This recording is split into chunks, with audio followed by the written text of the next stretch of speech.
నమో తస్స భగవతో అర్హతో సమ్మ సంబుద్దస్స.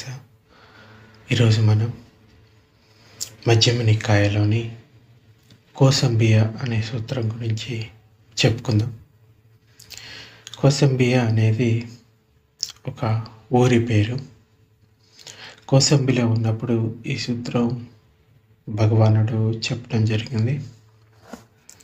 అయితే కోసంబిలో ఉండే భిక్షువులు రెండు వర్గాలుగా చీలిపోయినప్పుడు వారి మధ్య ప్రేమను పెంచడానికి, ఐకమత్యాన్ని కలిగించడానికి భగవానుడు 6 గుణాలను బోధించాడు.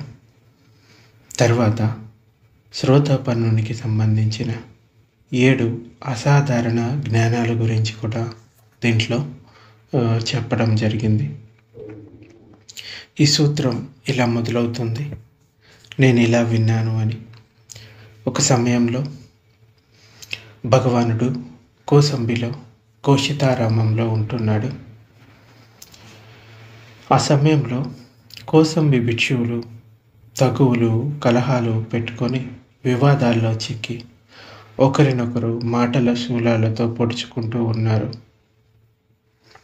ఒకరినొకరు ఒప్పించలేకపోయారు, ఇతరుల చేత ఒప్పింపబడలేకపోయారు. వారు ఒకరినొకరు సముదాయించుకోలేకపోయారు, ఇతరులచే సముదాయింపబడలేకపోయారు. అప్పుడు ఒక భిక్షువు భగవానుని వద్దకు చేరుకొని భగవానునికి నమస్కరించి ఒక పక్కన కూర్చున్నాడు. ఒక పక్కన కూర్చున్న ఆ భిక్షువు భగవానుడితో ఇలా అన్నాడు: బంతే, ఇక్కడ కోసంబి భిక్షువులు తగువులు, కలహాలు పెట్టుకొని వివాదాలలో చిక్కి ఒకరినొకరు మాటల శూలాలతో పొడుచుకుంటూ ఉన్నారు. వారు ఒకరినొకరు ఒప్పించుకోలేకపోతున్నారు, ఇతరుల చేత ఒప్పింపబడలేకపోతున్నారు, ఒకరినొకరు సముదాయించుకోలేకపోయారు, ఇతరుల చేత సముదాయించబడలేకపోతున్నారు. అప్పుడు భగవానుడు ఒక భిక్షువుని పిలిచి, భిక్షు, నీవు నా మాటలతో భగవానుడు ఆయుష్మంతులను పిలుస్తున్నాడు అని ఆ భిక్షువులకి చెప్పు అన్నాడు.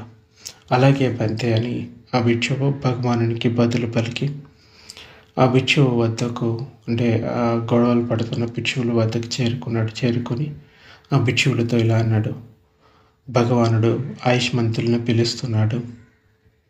అలాగే ఆయుష్మాన్ అని ఆ భిక్షువులు అతనికి బదులు పలికి భగవానుని వద్దకు చేరుకొని భగవానునికి నమస్కరించి ఒక పక్కన కూర్చున్నారు.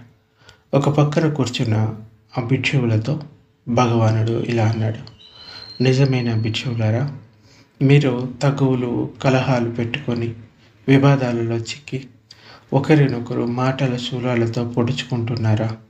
ఒకరినొకరు ఒప్పించలేకుండా, ఇతరుల చేత ఒప్పింపబడకుండా ఉన్నారా? ఒకరినొకరు సముదాయించుకోలేకుండా, ఇతరులచే సముదాయింపబడకుండా ఉన్నారా? అవును అని వాళ్ళు సమాధానం చెప్తారు. బంతే అంటే అవును బంతే అని చెప్పిన తర్వాత ఇలా చెప్తాడు భగవానుడు: భిక్షువులారా, మీరేమంటారు? మీరు తగ్గువులు, కలహాలు పెట్టుకొని వివాదాలలో చిక్కి ఒకరినొకరు మాటల శూలాలతో పొడుచుకుంటున్నప్పుడు సబ్రహ్మచారుల పట్ల బహిరంగంగా కానీ అంతరంగంలో కానీ మైత్రీపూర్ణమైన శారీరక కర్మలతో, మైత్రీపూర్వకమైన వాచిక కర్మలతో, మైత్రీపూర్వకమైన మానసిక కర్మలతో ఉంటున్నారా అంటే లేదు బంతే అని సమాధానం చెప్తారు.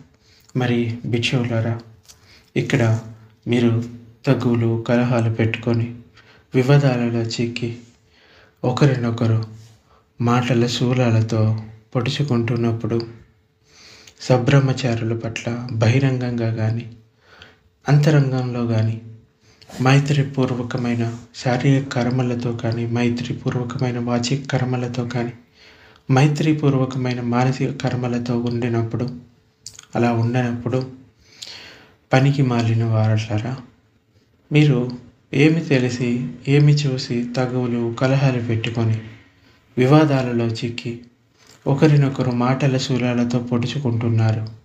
ఒకరినొకరు ఒప్పించలేకుండా, ఇతరుల చేత ఒప్పింపబడకుండా ఉన్నారు. ఒకరినొకరు సముదాయించుకోలేకుండా ఇతరులతో సముదాయింపబడకుండా ఉన్నారు.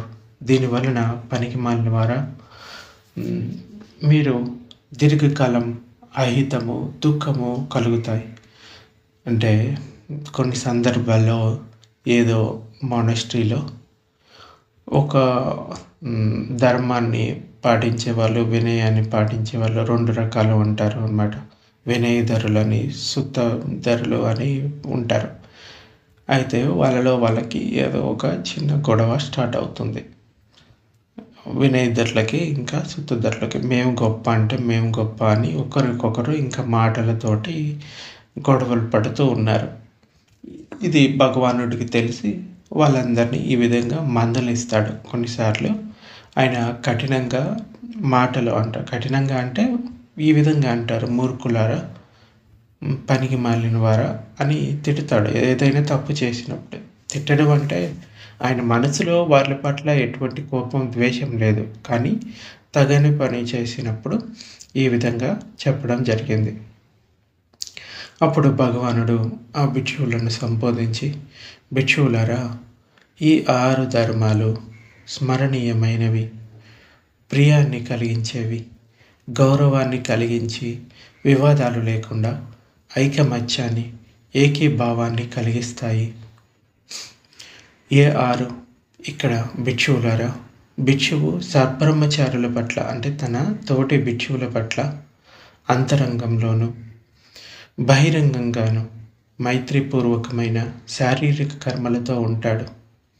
ఈ ధర్మం స్మరణీయమైనది, ప్రియాన్ని కలిగించేది, గౌరవాన్ని కలిగించి వివాదాలు లేకుండా ఐకమత్యాన్ని, ఏకీభావాన్ని కలిగించేది. మళ్ళీ భిక్షువులారా, భిక్షువు సబ్రహ్మచారుల పట్ల అంతరంగంలోనూ బహిరంగంగాను మైత్రిపూర్వకమైన వాచిక కర్మలతో ఉంటాడు. ఈ ధర్మం కూడా స్మరణీయమైనది, ప్రియాన్ని కలిగించేది, గౌరవాన్ని కలిగించి వివాదాలు లేకుండా ఐకమత్యాన్ని, ఏకీభావాన్ని కలిగించేది. మళ్ళీ భిక్షువులారా, భిక్షువు సబ్రహ్మచారుల పట్ల అంతరంగంలోనూ బహిరంగంగాను మైత్రిపూర్వకమైన మానసిక కర్మలతో ఉంటాడు. ఈ ధర్మం కూడా స్మరణీయమైంది, ఇంకా ప్రియాన్ని కలిగించేది, గౌరవాన్ని కలిగించి వివాదాలు లేకుండా ఐకమత్యాన్ని, ఏకీభావాన్ని కలిగించేది. ఇంకా భిక్షువులారా, భిక్షువు ధర్మంతో లభించినదేదైనా కానీ చివరకు పాత్రలో పట్టేదంట ఆహారాన్నైనా కానీ అటువంటి లాభాన్నైనా శీలవంతులైన సబ్రహ్మచారులతో పంచుకోకుండా అనుభవించాడు. ఈ ధర్మం కూడా స్మరణీయమైనది, ప్రియాన్ని కలిగించేది, గౌరవాన్ని కలిగించి వివాదాలు లేకుండా ఐకమత్యాన్ని, ఏకీభావాన్ని కలిగించేది. అయితే ఎవరి దగ్గర నుంచైనా ఏదైనా తీసుకున్నాము, లాక్కున్నాము అంటే వారికి శత్రువులు అవుతాం. కానీ మన దగ్గర ఉన్నది మిగతా వాళ్ళతో పంచుకుంటే స్నేహితులు అవుతాం. సో ఈ విధంగా ఈ ధర్మం కూడా గొప్పది అని చెప్తున్నాడు. ఇంకా భిక్షువులరా, భిక్షువు అఖండమైన ఛిద్రం లేని, మచ్చలేని, కల్మషం లేని విఘ్నులచే ప్రశంసించబడే, ఆసక్తిని తొలగించే, ఇంకా సమాధికి కొనిపోయే శీలాలలో అంతరంగంలో కానీ బహిరంగంగా కానీ శీలవంతుడై సబ్రహ్మచారులతో పాటు వాటిని కలిగి ఉంటాడు. ఈ ధర్మం కూడా స్మరణీయమైనది, ప్రియాన్ని కలిగించేది, గౌరవాన్ని కలిగించి వివాదాలు లేకుండా ఐకమత్యాన్ని, ఏకీభావాన్ని కలిగించేది. ఇంకా భిక్షువులారా, శ్రేష్టమైన బంధ విముక్తిని కలిగించే, దుఃఖాన్ని పూర్తిగా నిర్మూలించే దృష్టులను అంతరంగంలో కానీ బహిరంగంగా కానీ సబ్రహ్మచారులతో పాటు కలిగి ఉంటాడు. ఈ ధర్మం కూడా స్మరణీయమైనది, ప్రియాన్ని కలిగించేది, గౌరవాన్ని కలిగించేది, కలిపి ఉంచి వివాదాలు లేకుండా ఐకమత్యాన్ని, ఏకీభావాన్ని కలిగించేది. భిక్షువులారా, స్మరణీయమైన ఈ 6 ధర్మాలు ప్రియాన్ని కలిగిస్తాయి, ఇంకా గౌరవాన్ని కలిగిస్తాయి, కలిపి ఉంచి వివాదాలు లేకుండా ఐకమత్యాన్ని, ఏకీభావాన్ని కలిగిస్తాయి. భిక్షువులారా, ఈ 6 స్మరణీయ ధర్మాలలో బంధ విముక్తిని కలిగించి దుఃఖాన్ని పూర్తిగా నిర్మూలించేది. ఇది అరియుల దృష్టి. భిక్షువులారా, కూటాగారంలో అన్నిటినీ కలిపి ఉంచేది అగ్రమైన కూటం. అదేవిధంగా భిక్షువులారా, ఈ 6 స్మరణీయ ధర్మాలలో ఈ అరియ దృష్టి అగ్రమైనది. బంధ విముక్తిని కలిగించి దుఃఖాన్ని పూర్తిగా నిర్మూలించేది. భిక్షువులారా, ఈ అరియ దృష్టి బంధ విముక్తిని కలిగించి దుఃఖాన్ని పూర్తిగా ఎలా నిర్మూలిస్తుంది? ఇక్కడ భిక్షువులారా, భిక్షువు అరణ్యంలోనికి కానీ లేకపోతే చెట్టు మొదట కానీ శూన్యగారంలోకి కానీ పోయి ఇలా చింతన చేస్తాడు. నా లోపల తొలగిపోకుండా ఏది ముట్టడించి ఉంది, ఏది నన్ను ముట్టడించడం వలన నేను ముట్టడించబడిన చిత్తం కలవాడినై ఉన్నదాన్నై ఉన్నట్లుగా తెలియలేకపోతున్నాను, చూడలేకపోతున్నాను. భిక్షువులారా, ఒకవేళ ఆ భిక్షువు కామరాగంతో ముట్టడింపబడి ఉంటే ముట్టడింపబడిన చిత్తం కలవాడు అవుతాడు. ఇంకా భిక్షువులారా, ఒకవేళ ఆ భిక్షువు ద్రోహంతో అంటే ద్వేషంతో ముట్టడింపబడి ఉంటే ముట్టడింపబడిన చిత్తం కలవాడు అవుతాడు.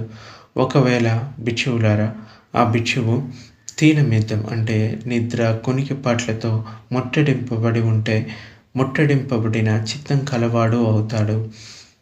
భిక్షువులారా, ఒకవేళ ఆ భిక్షువు ఔదత్యంతో పశ్చాత్తాపంతో అంటే చంచలత్వము ఇంకా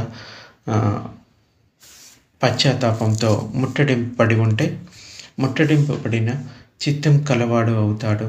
భిక్షువులారా, ఒకవేళ ఆ భిక్షువు సంశయంతో ముట్టడింపబడి ఉంటే ముట్టడింపబడిన చిత్తం కలవాడు అవుతాడు. సంశయం అంటే సందేహాలు. బుద్ధుడు, ధమ్మం, సంఘం పట్ల ఇవన్నీ పంచ నివారణాలు అన్నమాట. భిక్షువులారా, ఒకవేళ ఆ భిక్షువు ఈ లోక చింతనలతో ముట్టడింపబడి ఉంటే ముట్టడింపబడిన చిత్తం కలవాడు అవుతాడు. భిక్షువులారా, ఒకవేళ ఆ భిక్షువు పరలోక చింతనలతో ముట్టడింపబడి ఉంటే ముట్టడింపబడిన చిత్తం కలవాడు అవుతాడు. భిక్షువులారా, ఒకవేళ ఆ భిక్షువు తగువులు కలహాలు కలిగి వివాదాలలో కూరుకొని ఒకరికొకరు మాటల ఈటెలతో పొడుచుకుంటూ ఉంటే ముట్టడింపబడిన చిత్తం కలవాడు అవుతాడు.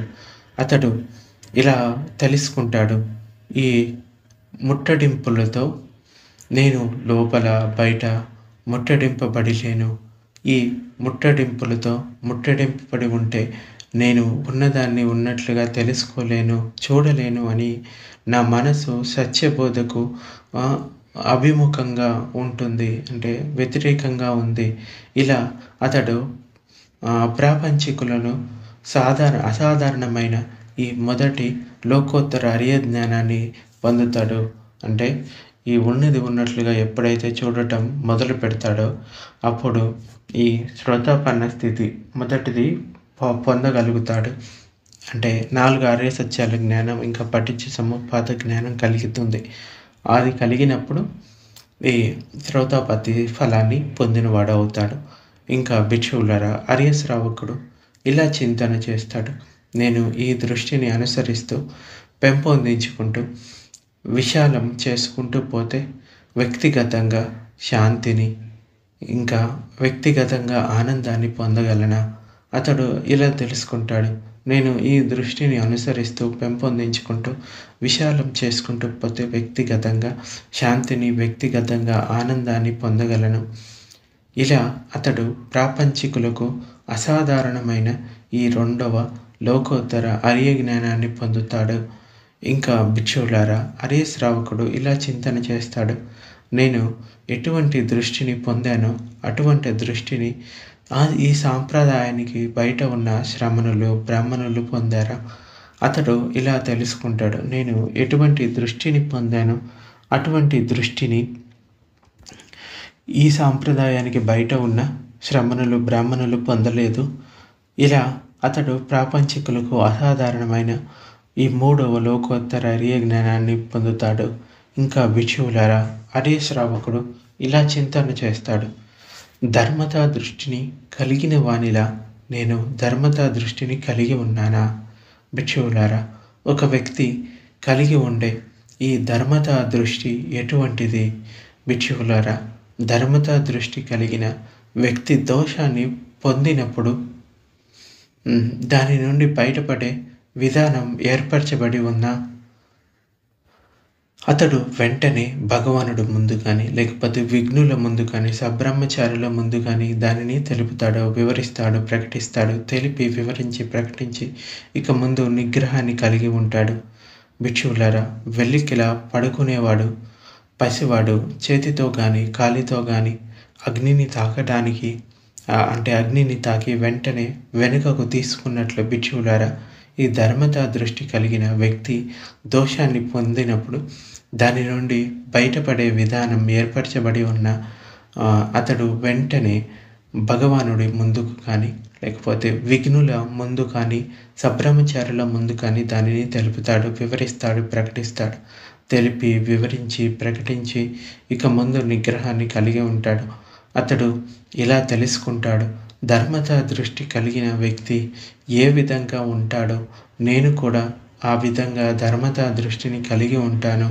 ఇంకా ఇలా అతడు ప్రాపంచికులకు అసాధారణమైన ఈ 4వ లోకోత్తర అరియ జ్ఞానాన్ని పొందుతాడు. ఇంకా భిక్షువులారా, అరియ శ్రావకుడు ఇలా చింతన చేస్తాడు, ధర్మతా దృష్టిని కలిగిన వానిలా నేను ధర్మతా దృష్టిని కలిగి ఉన్నానా? భిక్షువులారా, ఒక వ్యక్తి కలిగి ఉండే ఈ ధర్మతా దృష్టి ఎటువంటిది? భిక్షువులారా, ధర్మతా దృష్టిని కలిగి ఉన్న వ్యక్తి తాను తన సబ్రహ్మచారులకు చేయవలసిన పనుల గురించి ఉత్సాహకుడై ఉన్నత శీలాన్ని నేర్చుకోవడంలో, ఉన్నత సమాధిని నేర్చుకోవడంలో, ఉన్నత ప్రజ్ఞను నేర్చుకోవడంలో తీవ్రమైన కోరికను కలిగి ఉంటాడు. ఎలాగైతే పసి దూడను కలిగి ఉన్న ఆవు తాను మేస్తూ కూడా దూడను గమనిస్తూ ఉన్నట్లుగా ఉన్నత శీలాన్ని నేర్చుకోవడంలో, ఉన్నత సమాధిని నేర్చుకోవడంలో, ఉన్నత ప్రజ్ఞను నేర్చుకోవడంలో తీవ్రమైన కోరికను కలిగి ఉంటాడు. ఇలా అతడు ప్రాపంచికులకు అసాధారణమైన ఈ 5వ లోకోత్తర అరియ జ్ఞానాన్ని పొందుతాడు. ఇంకా భిక్షువులారా, అరియ శ్రావకుడు ఇలా చింతన చేస్తాడు, దృష్టి సంపన్నుడైన వానికి ఉండే బలం నాకు ఉందా? భిక్షువులారా, దృష్టి సంపన్నుడైన వానికి ఉండే బలం ఎటువంటిది? భిక్షువులారా, దృష్టి సంపన్నుడైన వాడు, దృష్టి సంపన్నుడు అంటే మిథ్యా దృష్టిలు, సత్కాయ దృష్టి ఇవన్నీ వదిలిపెట్టినవాడు, సరైన దృష్టి కలిగి ఉన్నవాడు అని అర్థం.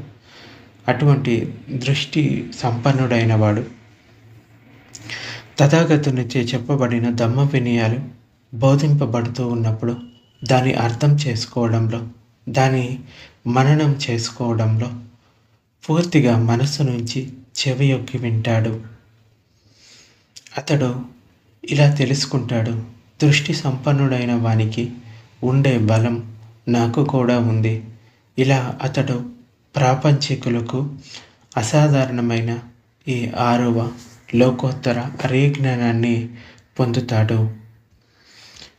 ఇంకా భిక్షువులారా, అరియ శ్రావకుడు ఇలా చింతన చేస్తాడు, దృష్టి సంపన్నుడైన వానికి ఉండే బలం నాకు ఉందా?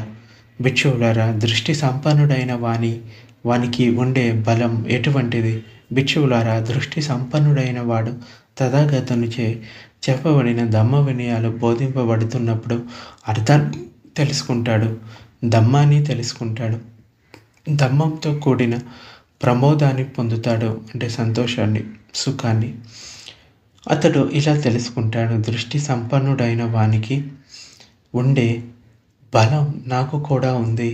ఇలా అతడు ప్రాపంచికులకు అసాధారణమైన ఈ 7వ లోకోత్తర అరియ జ్ఞానాన్ని పొందుతాడు.